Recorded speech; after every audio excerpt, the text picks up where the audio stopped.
سورۃ یوسف. اعوذ باللہ من الشیطان الرجیم. بسم اللہ الرحمن الرحیم. الف لام را تلک آیات الکتاب المبین. انا انزلناه قرآنا عربيا لعلكم تعقلون. نحن نقص عليك أحسن القصص بما أوحينا إليك هذا القرآن وإن كنت من قبله لمن الغافلين. شروع کرتی ہوں اللہ کے نام سے جو بے انتہا مہربان نہایت رحم فرمانے والا ہے. الف لام را، یہ اس کتاب کی آیات ہیں جو ہر بات وضاحت سے بیان کرتی ہے. ہم نے قرآن کو عربی زبان میں اس لیے نازل کیا ہے تاکہ تم اسے سمجھو. یعنی عربی ہی اس کا بوجھ اٹھا سکتی تھی، اسی کے اندر اتنی وسعت تھی کہ ان معنوں کو بیان کر سکے جو بندوں کی سمجھ کے لیے ضروری ہیں. اے نبی صلی اللہ علیہ وسلم، ہم اس قرآن کو آپ کی طرف وحی کر کے ایک بڑا اچھا قصہ آپ سے بیان کرتے ہیں، اگرچہ اس سے پیشتر آپ اس سے بے خبر تھے. یعنی نبی صلی اللہ علیہ وسلم کے علم میں یہ کہانی نہیں تھی. تو اللہ سبحانہ وتعالیٰ نے پوری سورت میں ایک ہی واقعہ بیان کیا، اور وہ یوسف علیہ السلام کا تھا. اذ قال یوسف لأبیہ یا ابت انی رأیت 11 کوکبا. جب یوسف علیہ السلام نے اپنے باپ سے کہا تھا، ابا جان میں نے خواب میں دیکھا ہے کہ 11 ستارے اور سورج اور چاند مجھے سجدہ کر رہے ہیں. یاد رکھیے خواب 3 طرح کے ہوتے ہیں. اچھا خواب جو اللہ کی طرف سے خوشخبری ہوتی ہے، ایک وہ خواب جو شیطان کی طرف سے ہوتا ہے جو غمگین کر دیتا ہے بندے کو، اور ایک خواب بندے کے اپنے اوہام اور خیالات ہوتے ہیں.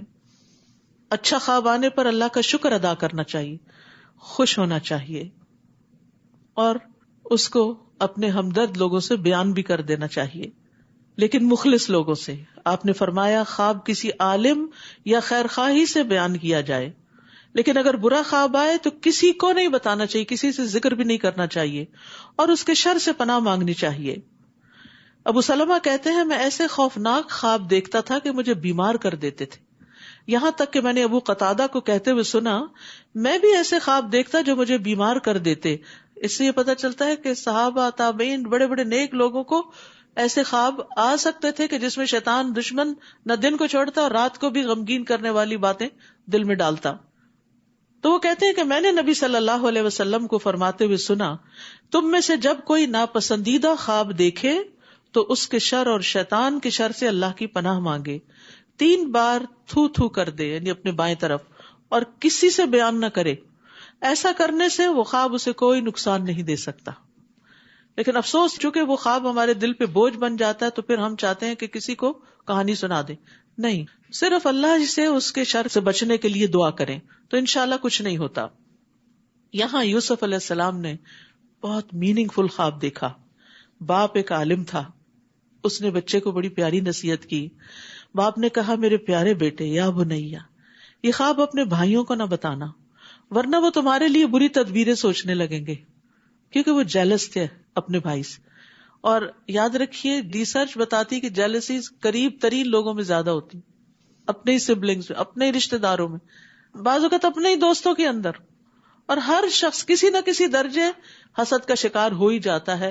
اور اگر صرف دل میں خیال ہی آیا ہے تو اللہ سے فضل مانگ لے اور اس سے باہر نکل آئے، لیکن اس کی بنا پر دوسرے کے خلاف کوئی چال بازیاں اور مکر اور ہیلے نہ کرنے شروع کر دیں. اس پہ پکڑ ہے، یعنی دل کے خیال پہ پکڑ نہیں جب تک وہ عمل میں نہ آ جائے یا زبان سے نہ نکلے. وہ کہتے ہیں شیطان انسان کا سری دشمن ہے. یہاں پر آپ دیکھیے یعقوب علیہ السلام بیٹے کو کوئی بھائیوں کی غیبت نہیں کر رہے، نصیحت کر رہے ہیں. تو جب کسی کے شر سے بچنے کے لیے کسی کو نصیحت کرنی ہو تو ان کی برائیاں لمبی چوڑے قصے بیان کرنے کی وجہ سے محتاط کر دینا چاہیے. ایک اور بات یہ بھی پتہ چلتی ہے کہ نعمت کو جب تک وہ پوری نہ ہو جائے اس کا اظہار نہیں کرنا چاہیے. یعنی نعمت کو تب تک چھپانا چاہیے جب تک خود ظاہر نہ ہو جائے. جب حاجت پوری ہو جائے تو پھر اس کے بعد ذکر کیا جا سکتا ہے، اور وہ اس لیے کہ اللہ کا شکر ادا کیا جائے. اور حاسد سے بچنے کے لیے نعمتوں کو چھپانا لازم ہے. جب آپ کو پتا ہو کہ آپ کے دائیں بائیں ایسے لوگ موجود ہیں جو آپ کی خوشی پہ، آپ کی نعمت پہ راضی نہیں ہوتے، بلکہ دل میں قباحت محسوس کرتے ہیں اور کسی نہ کسی طرح برا مانتے ہیں اور آپ کے مقاصد میں رکاوٹ بنیں گے، تو خاموش رہیں. لیکن نعمتوں کو ہر وقت چھپانا نہیں چاہیے. فَأَمَّا بِنِعْمَةِ رَبِّكَ فَحَدِّثْ. دین بھی ایک نعمت ہے، اس کا اظہار کرنا چاہیے. جب نعمت مل جائے اور حسد کا ڈر نہ ہو تو پھر بیان کیا جانا چاہیے، اور بہت تفصیلات نہیں بیان کرنی چاہیے. مثلا میرے اس بزنس میں، اس ڈیل میں اتنے ہزار کا پروفٹ ہوا تو پھر میں نے اس کو یہاں انویسٹ کیا تو اتنا اور ہو گیا. اس طرح کی باتیں بھی لوگوں سے نہ کرے، کیونکہ وہ متحمل نہیں ہو سکتے، وہ برداشت نہیں کر سکتے. اور اسی طرح نعمت کا صرف زبان سے ہی نہیں اظہار کیا جاتا، عمل سے اظہار کرنا چاہیے. شکر ادا کر کے، اس میں سے صدقہ خیرات کر کے، اس مال میں سے، یا علم ہے تو اس کو لوگوں میں بانٹ کے، اور لوگوں کی ضرورت پوری کرنے کی حرص رکھنی چاہیے. یعنی اگر کسی کو کسی چیز کی ضرورت ہو تو انسان آگے بڑھے کہ میں اس کو جانتا ہوں، میں اس کا حل بتا سکتا ہوں آپ کو، میں آپ کی مدد کرتا ہوں. تو یہ بھی اظہار نعمت ہی ہے. اس طرح اس خواب کے مطابق تمہارا رب تمہیں دین کے لیے منتخب کرے گا. تعبیر بتا رہے ہیں باپ، تمہیں باتوں کا معال انجام سکھائے گا، تعبیر بتائے گا. تم پر اور آل یعقوب پر اپنی نعمت اسی طرح پوری کرے گا جیسے وہ اس سے پہلے تمہارے دو باپوں ابراہیم اور اسحاق پر پوری کر چکا. بلا شبہ تمہارا رب سب کچھ جاننے والا اور حکمت والا ہے. پھر قصہ شروع ہوتا ہے. حقیقت یہ ہے کہ یوسف اور اس کے بھائیوں کے قصے میں پوچھنے والوں کے لیے بہت سے نشان عبرت ہیں. جب یوسف کے بھائیوں نے آپس میں کہا، یوسف اور اس کا بھائی ہمارے باپ کو ہم سے زیادہ محبوب ہیں. دو ماؤں کی اولاد تھے، ایک سے 10 بچے تھے اور ایک سے 2 بیٹے تھے. یوسف علیہ السلام اور بنیامین سگے بھائی تھے، اور دوسری طرف باقی 10 کا جتھا تھا جس کا وہ ذکر اکثر کرتے ہیں. یوسف اور اس کا بھائی تو ہمارے باپ کو ہم سے زیادہ محبوب ہیں. عام طور پر اس طرح کے رشتوں میں یہ پریشانیاں رہتی ہیں، بہت نیچرل ہے، چاہے پیغمبر کی اولاد ہی کیوں نہ ہو. حالانکہ ہم ایک طاقتور جماعت ہیں، ہمارا باپ تو سری بھول میں ہے. یعنی انہیں ہماری طرف متوجہ ہونا چاہیے کہ ہماری تعداد زیادہ ہے، لہذا یا تو یوسف کو مار ڈالو یا اسے کہیں دور پھینکاؤ. اس طرح تمہارا باپ تمہاری طرف ہی متوجہ رہے گا، پھر اس کے بعد تم نیک لوگ بن جانا. ابھی جو کرنا کر لینا، بعد میں توبہ کر لینا. تو جان بوجھ کے غلطی کرنا جو ہے بہت بڑا جرم ہوتا ہے کہ اچھا توبہ کر لیں گے، پھر یہ تو توبہ کا مذاق ہے. ان میں سے ایک نے کہا، یوسف کو مارو نہیں، یہ بڑا بھائی تھا. اس نے کہا نہیں مارو نہیں، قتل کا ذمہ نہیں لو، بلکہ اگر تمہیں کچھ کرنا ہی ہے تو اسے کسی گمنام سے کنویں میں پھینکاؤ، کوئی آتا جاتا قافلہ اسے اٹھا لے جائے گا، یعنی ہماری جان چھوٹ جائے گی. اس تجویز کے بعد وہ اپنے باپ سے کہنے لگے، کیا بات ہے، آپ یوسف کے بارے میں ہم پہ اعتبار نہیں کرتے، حالانکہ ہم اس کے خیر خواہ ہیں. تاکہ باپ سے اپنا مطلب پورا کروائیں. بچوں کا یہ عام انداز ہوتا ہے نا، ماں باپ کو بلیم کر کے پھر ان سے فائدے اٹھاتے ہیں، یعنی بلیک میلنگ جسے کہتے ہیں. بلیک میل کر کے پھر اپنا کام نکلواتے ہیں، مطلب پورا کرتے ہیں. یعقوب نے کہا، اگر تم اسے لے جاؤ تو مجھے اس کی جدائی کا رنج ہوگا، یعنی اسے اپنے سے الگ کرنا مجھے اچھا نہیں لگتا. دوسرے میں اس بات سے بھی ڈرتا ہوں کہ تم اس سے بے خبر ہو جاؤ تو اسے کہیں بھیڑیا نہ کھا جائے. وہ کہنے لگے، ہم ایک طاقتور جماعت ہیں. اپنی طاقت کا بڑا زوم تھا. اگر ہمارے ہوتے ہوئے اسے بھیڑیا کھا جائے تو ہم بڑے نقصان میں پڑ گئے. چنانچہ وہ یوسف کو لے گئے اور اس بات پر اتفاق کر لیا کہ اسے کسی گمنام کنویں میں ڈال دیں گے. اس وقت ہم نے یوسف کو وحی کی، ایک وقت آئے گا جب تم اپنے بھائیوں کو ان کی یہ حرکت جتلاؤ گے. یوسف علیہ السلام کو تسلی دے دی گئی اس حال میں کہ وہ تمہارے متعلق کچھ نہ جانتے ہوں گے. اور وہ رات کو روتے پیٹتے اپنے باپ کے پاس آئے. کہنے لگے، ہم دوڑ کے مقابلے میں ایک دوسرے سے آگے بڑھتے گئے اور یوسف کو ہم نے اپنے سامان کے پاس چھوڑ دیا تھا، اتنے میں ایک بھیڑیا آیا اور اسے کھا گیا. اور آپ تو ہماری بات پہ یقین نہیں کریں گے، خواہ ہم سچے ہی کیوں نہ ہوں. اندر بلیک میلنگ. اور وہ یوسف کی قمیص پر جھوٹ موٹ کا خون بھی لگا کر لائے. یعقوب علیہ السلام نے کہا، بات یوں نہیں، بلکہ تم لوگوں نے ایک بری بات کو بنا سنوار لیا ہے. خیر، اب صبر ہی بہتر ہے، اور جو کچھ تم بیان کرتے ہو اس کے متعلق اللہ ہی سے مدد چاہتا ہوں. سبحان اللہ، کیا ری ایکشن تھا، اتنی بڑی بات ہو گئی. اب یہ رائولری ہے نا، اولاد کے درمیان جیلسی، اولاد ایک دوسرے کے خلاف ہے. تو جب گھر میں مسائل ہوتے ہیں نا تو بہت سی چیزوں سے اعراض برتنا پڑتا ہے. یہ معلوم ہوتے ہوئے کہ بچے قصوروار ہیں، بعض اوقات نظر انداز کر دیا کریں، ہر چیز کے پیچھے نہ پڑ جایا کریں. نہیں مجھے پتا ہے، میں نے پتا کر لیا، میں نے فلاں تمہارے دوست سے پتا کر لیا تم رات کہاں تھے. ساری حیا ہی اٹھ گئی. اور بچے کو پتا چل، ماں باپ کو پتا ہے، اب سو واٹ، ہو کیئرس، اب تو میں کھلے دل سے کروں گا جو کرنا ہے. پردہ ڈالا کریں، اور حکمت کے ساتھ غلطیوں پر، یعنی جو غلطی وہ کر رہے ہیں یہ کہنے کے وجہ تم یہ کر یہ چھوڑ دیں، اس غلطی کے نقصان بتانا شروع کر دیا کریں بغیر اس کو بلیم کیے، اس کی طرف پوائنٹ آؤٹ کیے کہ تم میں ہے یہ بتایا کریں کہ اس طرح کی برائی کا نقصان کیا ہوتا ہے. پھر آپ دیکھیے کہ یعقوب علیہ السلام اپنے غم اور دکھ کی بات کہتے ہیں، میں اللہ سے مدد لوں گا، اللہ کے سوا کسی سے شکوہ نہیں کرنا چاہیے. تو صبر جمیل، صبر جمیل وہ صبر ہوتا ہے جس میں شکوے شکایتیں نہیں ہوتی، ہر ایک کو کہانی نہیں سنائی جاتی اپنے غموں کی. 3 باتیں صبر میں سے ہیں. امام سوری نے کہا، اپنی تکلیف کو بیان نہ کرنا، اپنی مصیبت کا ذکر نہ کرنا، اور نہ ہی اپنے آپ کو پاک قرار دینا. یہاں ایک اور بات بھی ہے کہ جب ہم اپنے منہ سے بعض اوقات کوئی ایسی بات نکال دیتے ہیں نا تو دوسرے اس کو پکڑ لیتے ہیں اور پھر وہ اسی کو ہی یوز کرتے. یعقوب علیہ السلام نے اپنے خدشے کا اظہار کر دیا، بچوں نے وہی پکڑ لیا اور اسی کا ہی بہانہ بنا کے آ کے وہی جھوٹ بول دیا کہ بھیڑیا کھا گیا. حالانکہ قمیص لے آئے خون لگا کے جھوٹ موٹ کا، تو قمیص نہیں پھٹی اور اس میں سے نکال کے اس نے کھا لیا اندر سے.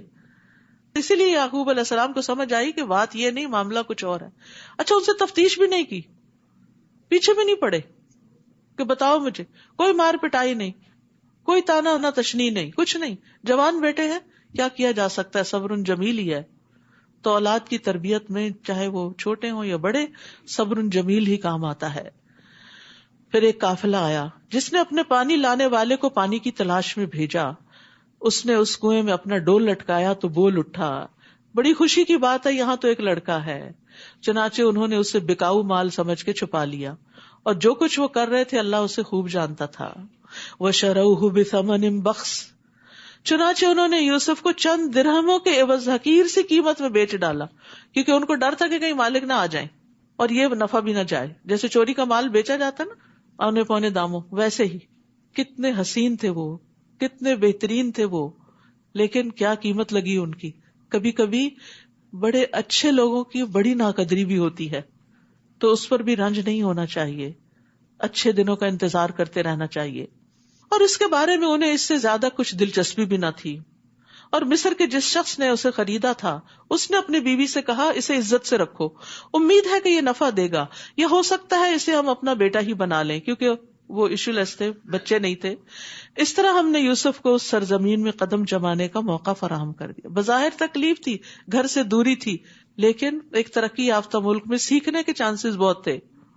اللہ تعالیٰ انہیں کچھ اور مقام دینا چاہتے تھے جس کے لیے تربیت فلسطین کے گاؤں میں نہیں ہو سکتی تھی.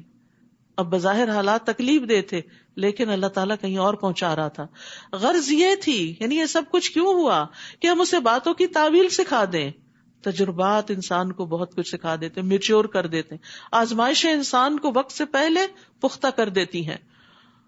بھٹی میں تپ جاتا ہے انسان اور پک جاتا ہے، اور اللہ اپنے حکم نافذ کرنے پر غالب ہے. لیکن اکثر لوگ یہ بات نہیں جانتے. اور جب یوسف اپنی جوانی کو پہنچے تو ہم نے انہیں حکمت اور علم عطا کیا، اور ہم نیک لوگوں کو ایسی ہی جزا دیتے ہیں، یعنی ہر محسن کو حاصل ہونے والی عنایات. اور جس عورت کے گھر میں وہ رہتے تھے اس نے یوسف کو اپنی طرف ورغلانا چاہا. اس نے دروازے بند کر لیے اور یوسف سے کہنے لگی جلدی آ جاؤ، کیونکہ انتہائی خوبصورت تھے، بہت اٹریکٹیو تھے. تو وہ عورت ان کی طرف مائل ہو گئی اور برائی کی دعوت دی. یوسف نے کہا، اللہ کی پناہ، میرے رب نے تو مجھے بہت اچھی منزلت بخشی، اتنا اچھا ٹھکانہ دیا، اور میں یہ کام کروں؟ ظالم لوگ یقیناً فلاح نہیں پاتے، یعنی احسان کا بدلہ اس طرح دوں. نبی صلی اللہ علیہ وسلم نے فرمایا، میں نے اپنے بعد مردوں پر کوئی فتنہ عورتوں سے زیادہ نقصان دینے والا نہیں چھوڑا. یعنی بعض عورتیں مردوں کو برائی کی طرف دعوت دیتی ہیں، بعض اوقات لباس کے ذریعے، بعض اوقات اپنے انداز کے ذریعے. تو یہ ایک بہت بڑے فتنے کی بات ہوتی ہے جس کے لیے مرد کو غض بصر کے لیے کہا گیا ہے. چنانچہ اس عورت نے یوسف کا قصد کیا، اور وہ بھی اس کا قصد کر لیتے اگر اپنے رب کی برہان نہ دیکھ لیتے. یہ رب نے بچایا انہیں. اس طرح ہم نے انہیں اس برائی اور بے حیائی سے بچا لیا. یوسف پاک دامن رہے کیونکہ وہ ہمارے مخلص بندوں میں سے تھے. سبحان اللہ. اخلاص کی وجہ سے انسان شیطان کے قابو میں آنے سے بچ جاتا ہے. تو اپنے اندر نیت کا، ارادوں کا، نیکی کا خلوص پیدا کریں. واستبق الباب، پھر وہ دونوں دروازے کی طرف لپکے. اس عورت نے یوسف کو پیچھے سے کھینچ کر ان کی قمیض پھاڑ ڈالی، یعنی وہ چاہتی تھی کہ ان سے برا کام کر ہی ڈالے، تو پیچھے دوڑی. دروازہ کھلا تو انہوں نے عورت کے خاوند کو دروازے کے پاس کھڑا پایا. پینترا بدل لیا. کہنے لگی، جو شخص تیری بیوی سے برا ارادہ رکھتا اس کا بدلہ اس کے سوا کیا ہو سکتا ہے کہ یا تو اسے قید کر دیا جائے یا اسے دردناک سزا دی جائے. یہ ہوتی ہے وہ محبت جس کو لسٹ کہتے ہیں، جس میں صرف اپنے جذبات کی تسکین مقصود ہوتی ہے اور دوسرے کو اعلی کار بنایا جاتا ہے، اور جب مطلب پورا نہ ہو تو الزام تراشی کر دی جاتی ہے. تو اللہ تعالیٰ ایسے لوگوں سے بھی بچائے جو محبت کے اظہار کے روپ میں بہروپیے ہوتے ہیں اور انتہائی نقصان دینے والے. کیونکہ کئی دفعہ ایسا ہوتا ہے نا، بعض اوقات معصوم لڑکیاں ایسے مردوں کے چنگل میں پھنس جاتی ہیں ان کی چکنی چپڑی باتوں سے. انہوں نے ان سے نہ شادی کرنی ہوتی ہے، نہ انہیں بسانا ہوتا ہے، نہ انہیں عزت دینی ہوتی ہے، نہ ان کی ذمہ داری لینی ہوتی ہے. صرف ان سے اپنی وقتی حرص اور تسکین مطلوب ہوتی ہے، اور وہ ان کی پیار بھری چکنی چپڑی باتوں کی وجہ سے اپنی ساری عزت عصمت لٹا بیٹھتی ہیں.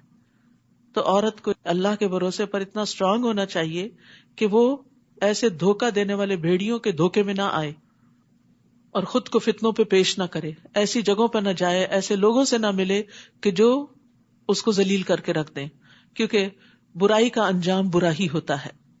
یوسف علیہ السلام نے کہا، بات یوں نہیں بلکہ اس نے مجھے اپنی طرف برگلانا چاہا تھا. اور اس کے خاندان میں سے ایک گواہ نے قرائن کی بنا پہ شہادت دیتے ہوئے کہا، اگر یوسف کی قمیص آگے سے پھٹی ہے تو عورت سچی ہے.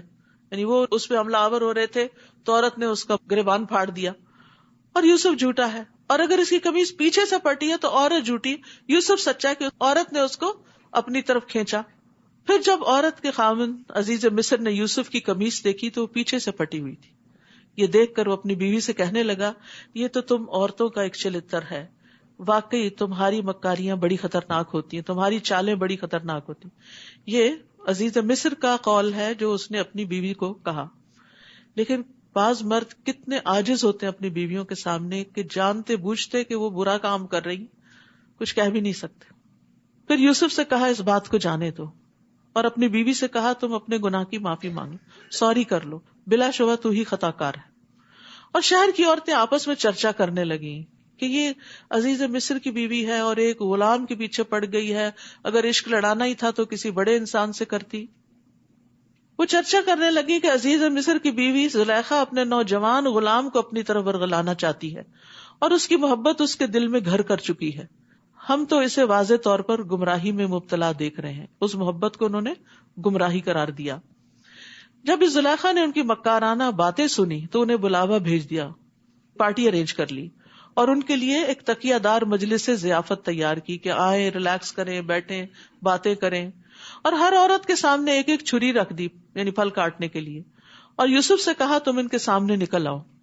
جب ان عورتوں نے یوسف کو دیکھا تو حسن میں فائق تر سمجھا اور پھل کاٹتے کاٹتے اپنے ہاتھ کاٹ ڈالے اور بے ساختہ پکار اٹھی، یہ انسان نہیں، یہ تو کوئی بزرگ فرشتہ ہے.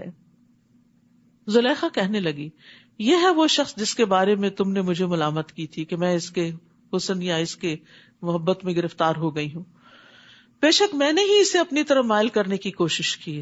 استغفر اللہ، یعنی کتنی بے باکی کے ساتھ اپنے جرم کا اعتراف ہو رہا ہے اور برائی کو خوبصورت بنا کے پیش کیا جا رہا ہے، اپنے آپ کو جسٹیفائی کیا جا رہا ہے. مگر وہ بچ نکلا، وہ میرے ہاتھ نہیں آیا، اور اب بھی اگر اس نے میرا کہنا نہ مانا تو اسے قید کر دیا جائے گا اور وہ ذلیل ہو جائے گا. یہاں پھر ایک یعنی قید کا لفظ بول دیا گیا اور پھر نتیجے میں پھر قید سامنے آ گئی. تو ہمیشہ منہ سے اچھے لفظ ہی نکالے ہیں. بعض اوقات انسان کہتا ہے یہ نہیں کرو گے تو یہ ہو جائے گا، اور وہ وہی ہو جاتا ہے. یوسف نے کہا، اے میرے رب، جس چیز کی طرف مجھے یہ بلا رہی ہیں اس سے تو مجھے قید ہی زیادہ پسند ہے، اور اگر تو نے ان کے مکر کو مجھ سے دور نہ رکھا تو میں ان کی طرف جھک جاؤں گا اور جاہلوں میں سے ہو جاؤں گا. تو یوسف علیہ السلام نے گناہوں اور نافرمانیوں کے مقابلے میں جیل اور مصیبت کو اختیار کر لیا. سبحان اللہ، کتنی بڑی بات تھی. اور اللہ تعالیٰ سے دعا کی کہ ان کے دل کو دین پہ جما دے اور اپنی اطاعت کی طرف پھیرے رکھے. اگرچہ ان کا ایمان پہاڑوں برابر تھا لیکن پھر بھی دعا. تو کبھی یہ نہ کہیں نہیں میں بہت اسٹرانگ ہوں، مجھ پہ کوئی اثر نہیں ہوتا، مجھ پہ ماحول اثر نہیں کرتا. نہیں، اللہ کی توفیق سے ہی انسان گناہوں سے بچ سکتا ہے. چنانچہ اس کے رب نے یوسف کی دعا قبول کر لی اور عورتوں کے مکر کو یوسف سے دور رکھا. بے شک وہ سب کچھ سننے والا جاننے والا ہے. تو کئی دلائل مل جانے کے بعد بھی ان لوگوں نے یہی مناسب سمجھا کہ یوسف کچھ مدت کے لیے جیل میں ڈال دیا جائے، کیونکہ اب ایک نہیں ساری عورتیں اس کی محبت میں گرفتار ہو گئی. اب فتنہ اور زیادہ پھیل گیا. یوسف کے ساتھ 2 اور نوجوان بھی قید خانے میں داخل ہوئے. ان میں سے ایک نے کہا میں نے خواب دیکھا کہ میں شراب نچوڑ رہا ہوں، اور دوسرے نے کہا میں نے یہ خواب دیکھا ہے کہ میں نے سر پہ روٹیاں اٹھائی ہوئی ہیں جنہیں پرندے کھا رہے ہیں. دونوں کہنے لگے ہمیں اس کی تعبیر بتائیے، ہم دیکھتے ہیں آپ ایک نیک آدمی ہیں. سبحان اللہ، انا نراک من المحسنین. یوسف علیہ السلام نے کہا جو کھانا تمہیں یہاں ملا کرتا ہے اس کے آنے سے پہلے پہلے میں تمہیں ان خوابوں کی تعبیر بتا دوں گا. یہ ایسا علم ہے جو میرے رب نے مجھے سکھلایا ہے. علم کی نسبت اللہ کی طرف کی. ہم کیا کرتے ہیں، بڑی محنت کی تھی میں نے اس ڈگری کے لیے. میں نے ان لوگوں کا دین چھوڑ دیا ہے جو اللہ پر ایمان نہیں لاتے اور آخرت کے بھی منکر ہیں. یاد رکھیے واعظ و نصیحت میں دوسرے کو بور نہیں کرنا چاہیے، مختصر ہونی چاہیے، محدود مدت کے لیے ہونی، اس کی ٹائم لمٹ ہونی چاہیے. 1 بجے ختم ہو جائے گی کلاس، تاکہ سب کو پتا ہو کہ اس دیر کے بعد جان چھوٹ جائے گی. ورنہ کیا ہوتا ہے، جو لوگ ٹائم کی پابندی نہیں کرتے، دیر سے شروع کرتے ہیں اور پھر لمبا لے جاتے ہیں، وہ دوسروں کو دین سے، علم سے، مجلسوں سے بھگا دیتے ہیں. پھر کہتے ہیں لوگ نہیں آتے، لوگ خراب ہیں. اپنی خرابی بھول جاتے ہیں اور دوسروں کو بلیم کرتے ہیں. ابن مسعود کہتے ہیں نبی صلی اللہ علیہ وسلم نے ہمیں نصیحت کرنے کے لیے کچھ دن مقرر کر دیے تھے اس ڈر سے کہ ہم اکتا نہ جائیں. اور اسی طرح آپ نے فرمایا آدمی کا لمبی نماز اور مختصر خطبہ اس کی سمجھداری کی علامت ہے، بس نماز لمبی کرو اور خطبہ مختصر کیا کرو. واتبعت ملت آبائی ابراہیم و اسحاق و یعقوب. اب تبلیغ کرتے ہیں اور کتنے خوبصورت انداز میں توحید کی دعوت دیتے ہیں. تو لوگوں کے دین کی بجائے میں نے اپنے آباء و اجداد ابراہیم، اسحاق اور یعقوب کا دین اختیار کیا ہے. ہمارے لیے یہ مناسب نہیں کہ ہم کسی غیر اللہ کو اللہ کا شریک بنائیں. ہم پر اور تمام انسانوں پر یہ اللہ کا فضل ہے، یعنی ہم شرک نہیں کرتے، لیکن اکثر لوگ اس نعمت کا شکر ادا نہیں کرتے. اے میرے قید کے ساتھیوں، کتنے پیار سے خطاب کر رہے ہیں، ان کو اپنا ساتھی کہہ رہے ہیں، حالانکہ وہ مسلم نہیں تھے، وہ اجنبی لوگ تھے، لیکن ان کو اپنا کہا. تبلیغ کرنے کے لیے، نصیحت کرنے کے لیے دوسرے کا ٹرسٹ حاصل کرنا بہت ضروری ہوتا ہے. بچوں کو بھی پہلے پیار سے بات کریں، پھر ان کے عیب انہیں بتائیں. اے میرے قید کے ساتھیوں، ذرا سوچا کیا متفرق رب بہتر ہے یا ایک اللہ جو سب پر غالب ہے؟ سوال کرتے ہیں، یعنی بہت زیادہ حکم نہیں چلا رہے، سوال کرتے ہیں، سوچنے کا موقع دیتے ہیں. اللہ کے سوا جنہیں تم پوچھتے ہو وہ تو ایسے نام ہیں جو تم نے اور تمہارے آباء و اجداد نے رکھ لیے، ان کے لیے اللہ نے کوئی سند نازل نہیں کی. اللہ کے سوا یہاں کسی کی فرما روائی نہیں ہے. اس نے یہی حکم دیا کہ اس کے سوا کسی اور کی عبادت نہ کرو، یہی دین برحق ہے، لیکن اکثر لوگ یہ باتیں جانتے نہیں. تو فیصلہ ہر معاملے میں اللہ ہی کا ہوتا ہے. تو اللہ سبحانہ وتعالیٰ کی سپرمیسی اور عظمت اور بڑائی کا احساس ان کے دل میں پیدا کیا، اور بس اتنی سی بات کر کے چھوڑ دیا، پیچھے نہیں پڑے. پھر کہتے ہیں اے میری قید کے ساتھیوں، تم میں سے ایک تو اپنے مالک کو شراب پلائے گا. اب تعبیر بھی ساتھ ہی بتانے لگے. دوسرا تو اسے سولی پر چڑھا دیا جائے گا، اور پرندے اس کے سر کا گوشت نوچ نوچ کر کھائیں گے. جن باتوں کی حقیقت تم پوچھ رہے تھے ان کا فیصلہ ہو چکا. ان دونوں میں سے جس شخص کے بارے میں یوسف کو یقین تھا کہ وہ قید سے رہا ہونے والا ہے، اسے یوسف نے کہا اپنے مالک شاہ مصر سے میری بابت بھی ذکر کرنا، میری سفارش کر دینا کہ مجھے جیل سے نکلوا دیں. لیکن مالک کے پاس یوسف کا ذکر کرنا اسے شیطان نے بلا دیا، جس سے کہا وہ بھول گیا. چنانچہ یوسف کئی سال قید میں پڑے رہے. بعض کہتے ہیں 9 سال، بعض کہتے ہیں 14 سال. لمبی آزمائش تھی. رسول اللہ صلی اللہ علیہ وسلم فرمایا مجھے اپنے بھائی یوسف کے صبر اور کشادہ دلی پہ بڑا تعجب ہے. اللہ ان کو معاف فرمائے. ان کے پاس ایک آدمی آیا تاکہ وہ باہر نکل سکے، لیکن وہ اس وقت تک نہ نکلے جب تک ان پر جو الزام تھا اس کی وضاحت نہ کر دی گئی. اگر میں ہوتا تو دروازے کی طرف لپک پڑتا، اور اگر اذکرنی عند ربک والی بات نہ ہوتی تو وہ جیل کے اندر نہ ٹھہرتے. جبکہ وہ غیر اللہ سے پریشانی کا ازالہ چاہ رہے تھے. بعض اوقات ہم غیر اللہ کی طرف متوجہ ہوتے ہیں کہ وہ ہمیں مشکل سے نکالے. پہلے اللہ، بعد میں کوئی اور. اسباب تو اختیار کرنے ہیں لیکن پہلی دعا اللہ سے. ایک دن بادشاہ نے اپنے درباریوں سے کہا، میں نے خواب دیکھا ہے کہ 7 موٹی گائے ہیں جنہیں 7 دبلی گائے کھا رہی ہیں، اور اناج کی 7 بالیں ہری ہیں اور دوسری 7 سوکھی ہیں. اے اہل دربار، اگر تم خواب کی تعبیر بتلا سکتے ہو تو مجھے میرے خواب کی تعبیر بتاؤ. وہ کہنے لگے، یہ تو پریشان سے خیالات ہیں اور ہم ایسی خوابوں کی تعبیر نہیں جانتے. ان دونوں قیدیوں میں سے جو رہا ہوا تھا اسے مدت کے بعد یوسف اور ان کا پیغام یاد آ گیا اور کہنے لگا، میں تمہیں اس خواب کی تعبیر بتلاؤں گا، مجھے ذرا قید خانے میں یوسف کے پاس بھیجو. پھر وہاں جا کر اس نے یوسف سے کہا، یوسف اے راست باز ساتھی، اے سچے ساتھی، ہمیں اس خواب کی تعبیر بتائیے کہ 7 موٹی گائے ہیں جنہیں 7 دبلی گائے کھا رہی ہیں، اور 7 ہری بالیں ہیں اور دوسری 7 سوکھی ہیں، تاکہ میں لوگوں کے پاس جاؤں اور انہیں بھی علم ہو جائے. اب یوسف علیہ السلام یہ نہیں کہا ذرا مجھے بتاؤ جو میں نے کام کہا تھا وہ کیا تھا کہ نہیں، وہ انہیں تعبیر بتاتے ہیں. یوسف نے کہا، تم 7 سال لگاتار کھیتی باڑی کرو گے، جو کھیتی تم کاٹو اس میں سے کھانے کے لیے تھوڑا بہت اناج چھوڑ کر باقی کو بالیوں میں ہی رہنے دینا. پھر اس کے بعد 7 سال بہت سخت آئیں گے، اور جو اناج تم نے ان سالوں کے لیے پہلے سے جمع کیا ہوگا وہ سب کھا لیا جائے گا، سوائے تھوڑے سے اناج کے جو تم بیج کے لیے بچا لو گے. پھر اس کے بعد 1 سال ایسا آئے گا جس میں باران رحمت سے لوگوں کی فریاد رسی کی جائے گی، اور اس سال وہ رس نہ چھوڑیں گے، خوب بارشیں ہوں گی، تبھی پھلوں میں رس آتا ہے. بادشاہ نے جب یہ تعبیر سنی تو کہا کہ اس شخص کو میرے پاس لاؤ. مگر جب پیغام لے جانے والا یوسف کے پاس پہنچا تو انہوں نے کہا، اپنے مالک شاہ مصر کے پاس واپس جاؤ اور اس سے پوچھو کہ ان عورتوں والا معاملہ کیسا ہے جنہوں نے اپنے ہاتھ کاٹ ڈالے تھے. میرا رب ان کی چالوں کو خوب جاننے والا ہے. سبحان اللہ. اتنے سال رہنے کے باوجود بھی کہا کہ پہلے میرے کردار پہ جو الزام ہے اس کی صفائی کرو. بادشاہ نے ان عورتوں کو بلا کر پوچھا، وہ کیا معاملہ تھا جب تم نے یوسف کو اپنی طرف ورگلانا چاہا تھا؟ وہ بول اٹھی، ہاشا للہ، ہم نے ان میں کوئی برائی نہیں دیکھی، ان میں کوئی برائی نہیں دیکھی، بے قصور جیل میں پڑے رہے. اللہ اکبر. کئی دفعہ ایسا بھی ہوتا ہے، آپ کی کوئی غلطی نہیں ہوتی لیکن آپ پر الزام لگا دیا جاتا ہے. گھروں میں ہوتا ہے ایسے، بیویوں پہ الزام لگا دیا جاتا ہے، جھوٹے الزام لگا دیے جاتے ہیں، اور اس کی ایک طویل سزا عورت کو بھگتنی پڑتی ہے، میکے بھیج دی جاتی ہے، سال ہر سال تک بن شوہر کے بیٹھی رہتی. پھر وقت آتا ہے کہ بری ذمہ ہوتی ہے اور دوبارہ سے خوشحال زندگی شروع ہوتی ہے. تو زندگی میں بعض اوقات انسان کے سامنے ایسی آزمائشیں آ جاتی ہیں جس کا وہ کبھی سوچ بھی نہیں سکتا، اور اس میں اس کی غلطی بھی نہیں ہوتی. اور آزمائش ہوتی یہی ہے جس میں انسان کا قصور نہ ہو، کیونکہ دوسرے تو عذاب ہوتا ہے، پنشمنٹ ہوتی. اس وقت عزیز مصر کی بیوی بول اٹھی، اب تو حق ظاہر ہو ہی چکا ہے، میں نے ہی ورغلایا تھا اور وہ بالکل سچا ہے. کتنے عرصے کے بعد الزام صاف ہوا، الزام دھلا. ذالک لیعلم انی لم اخنہ بالغیب وان اللہ لا یہدی کید الخائنین.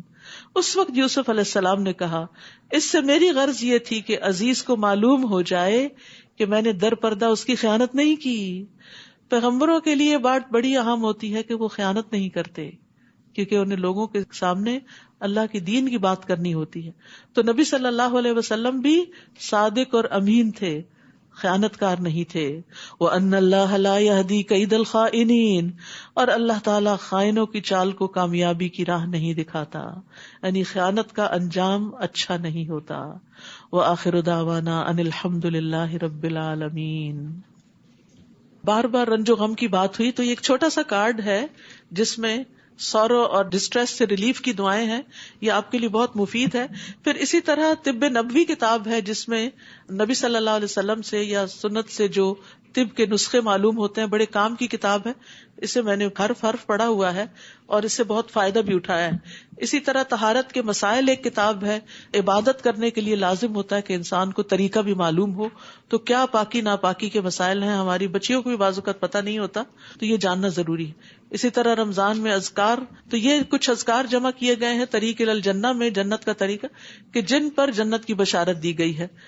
اسی طرح یہ بچوں کے لیے کچھ کتابیں ہیں، ویلکم رمضان، مائی رمضان فن بک اور پریئر ٹری، یعنی جو وہ نماز پڑھیں اس کے اوپر خود نشان لگائیں، آپ ان کو بس ایک دفعہ کام دے دیں اور پھر جتنی نمازیں ہو جائیں اس پر انعام بھی دے.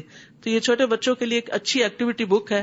جیسے آپ مسجد جاتے ہیں ان کو بھی ساتھ لے جاتے ہیں تو ان کو بھی کوئی کام دے دیں اگر چھوٹے بچے ہیں, تاکہ کلرنگ وغیرہ کرتے رہیں. اور اس کے علاوہ یہ ہے کہ اللہ سبحانہ تعالیٰ سے خوب دعائیں کریں کہ اللہ تعالیٰ ہمارا رمضان پچھلے سارے رمضانوں سے زیادہ خیر و برکت والا کر دے.